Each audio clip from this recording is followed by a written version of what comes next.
The third competency we're talking about is knowledge and understanding of student populations and student development. I think this competency starts with an understanding and acknowledgement of our own identities. I have been frustrated with how much and how often people assume others' identities. They look at you for a few seconds and they determine right away who you are and which groups you belong to. Once you're seen that way, it's extremely difficult to change.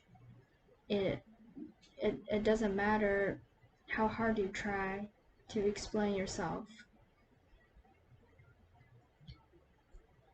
I think it's very harmful for anyone to assume who people are, especially for student affairs professionals to assume who students are and and what their backgrounds are and how they get here. Studying student population and student development, as well as the identities our student population holds, helps student affairs professionals better understand how students get here and what approaches would be better to help students succeed.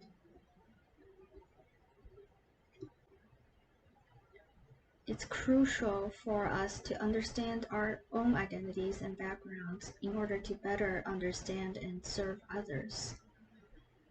After completing the identity assignment in my transitions course, I realized how much my life is impacted by my identity of a single child. I was surprised to think about and find out why a huge shift happened in my identity from being extremely confident in speaking up in a group to being not too confident at all and shy to speak and act in front of others. I had never critically and deeply analyzed all aspects of my identities, and it's truly fascinating for me to be able to reveal my identities like peeling the skin off an onion. It's crucial for us to understand our identities and background.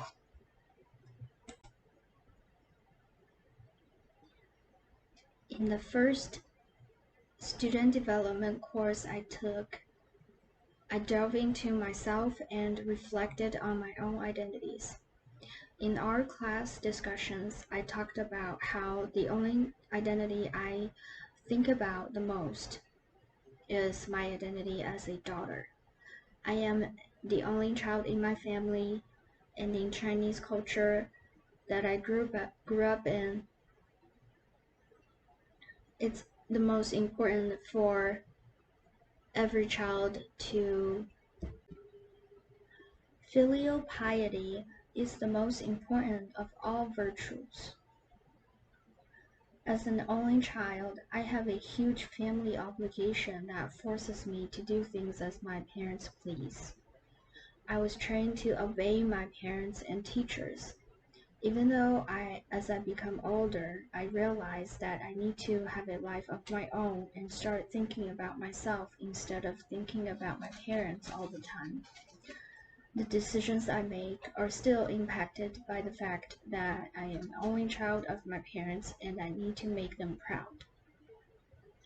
I also talked about how I don't think about ethnicity that much because the environment I grew up in was monocultural. I didn't have any opportunity to learn about ethnicities until I came to the States. Therefore, I am not as sensitive when it comes to ethnicity. I believe the reason why I think about my sexual orientation.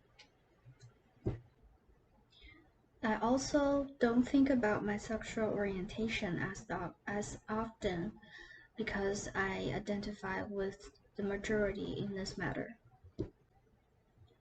I recognize this is one of the privileges I have and that I should be conscious about the identities that are not included when talking about topics surrounding sexual orientation. I believe that I should serve as an advocate for the minoritized identities to broaden views of those that identify themselves the same way as I do. In my final developmental analysis paper for student development course, I utilized student development theories such as Nevitt Sanford's theory of challenge and support, critical race theory, and Kim's Asian American identity development model, as well as Marsha's identity status theory. My goal in this paper was to analyze my experience according to these student development theories I learned in class. For example, even though I was not raised in the US, I still feel that Kim's Asian American identity development model applies to me during and after my 4 years of college. Kim's model describes the process of Asian Americans' racial identity development as well as how the dominant group impacts such development. When I applied this model to my experiences, I began my journey in racial identity development in ethnic awareness, where I viewed my identity based on my family and the Chinese social environment because I was born and raised and went to school in China. After I started college in the US, I began exploring different cultures and culture norms. I learned that Asian cultures are drastically different from American culture. After being isolated and ignored because of my race and language barrier, I wanted to fit in with the dominant group.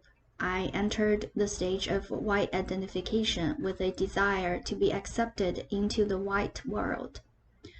Towards the end of my college life, I realized that my negative experiences are due to the racist social structures that exist in American society.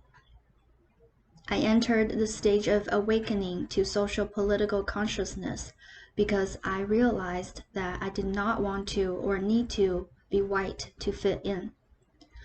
After college, I moved into the stage of redirection to Asian American consciousness, where I feel proud to be an Asian American. I feel that now I have transitioned from this stage to the last one, incorporation, because I am no longer immersed only in Asian American communities. I have determined my multiracial identity and decided to embrace my new identity as an American, while inheriting and representing my original racial identity as Chinese. In the Multicultural Issues course, I did a storytelling and racial academic autobiography, which allowed me to reflect on my own experiences and identities developed through these experiences. I also worked with different classmates on projects that required us to apply theories to a current issue in higher education. For example, we were asked to apply a theory of choice to the issue of the change of presidency in the US from the Trump administration to Biden administration. We chose our position as financial aid advisors and applied transdisciplinary applied social justice theory to this situation. While at the time the change of presidency just happened and there was not much solid policy change in place that would impact students' day-to-day life, students may become worried and anxious about how the new office would make changes to policies regarding their financial aid. The actions we took was to inform the students of changes that Biden has already put in place, such as extension of the pause for repaying student loans, and another action we took was that we would encourage students to follow news reports in regards to financial aid policy changes and ask us any questions they may have. By doing this, we demonstrate the transdisciplinary applied social justice praxis-oriented features. In my final report project, Issues encountering multiracial students' communities. I presented statistics to show more and more multiracial students are entering post-secondary education, while the institutions are new to such a population and have not practiced serving students with multiple racial identities for long. Even though American higher education institutions have raised awareness in regards to valuing diversity and encouraging inclusivity, there has not been much talk to include students who identify to have two or more racial identities. Most of the current theories and studies are also focused on analyzing monoracial college students, such as Black feminist thoughts and critical Asians theory. Student affairs professionals should pay attention to this underrepresented student population in order to embrace the potential and opportunity that multiracial students hold, as well as address the concerns and challenges they face. I explored multiracial student development theories that suggest multiracial students are often not provided with adequate resources and space to explore and try on their identities in a college setting, which makes it more difficult for them to successfully and fully develop their racial identities. I also talked about how multiracial students are challenged with monoracism, which is a type of systemic and interpersonal oppression faced by multiracial individuals because of underlying assumptions and beliefs in the singular, discrete racial categories. To address these issues, I mentioned in my final project that we should spread awareness of multiracial identities through different means such as newspaper, social media, handouts, posters, campus events, etc. We should also enhance institutions' cross-campus communication by engaging students, staff, faculty, and all other members of the institution in open, deep, and meaningful conversations regarding racial injustices. In my current role as a graduate program student services support coordinator at Arizona State University, I have the opportunity to work with prospective students from China who are applying to our Master MBA program. I have noticed some issues with this specific student population because the educational system in China is very different. Most of the students applying already completed their undergraduate degree in China, and they assume the environment would be the same and everything would work the same here in the US as if they were in China. The fact is, though, everything is different here. As I mentioned in my previous vlogs, international students are underprepared with the resources and information about the campus they're about to be on.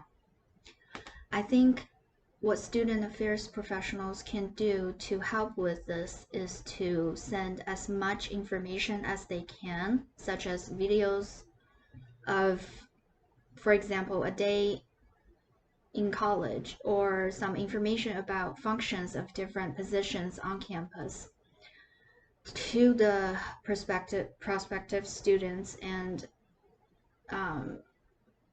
possibly do this before they travel to the US so that the students have a chance to get familiar with what kind of life they're about to walk into. After these international students chose their path to come to the US and pursue their degrees here, I think student affairs professionals should really care for each international student because most of them do not have any support system. The students need student affairs professionals to support them the most when they first enter the college because they have no one to rely on. And we should help with students' basic survival needs language support, and we should provide them with social support as well. So I think we should care for international students not only on a professional level, but also help them with their day-to-day life and help them get through a time without any support system except for us.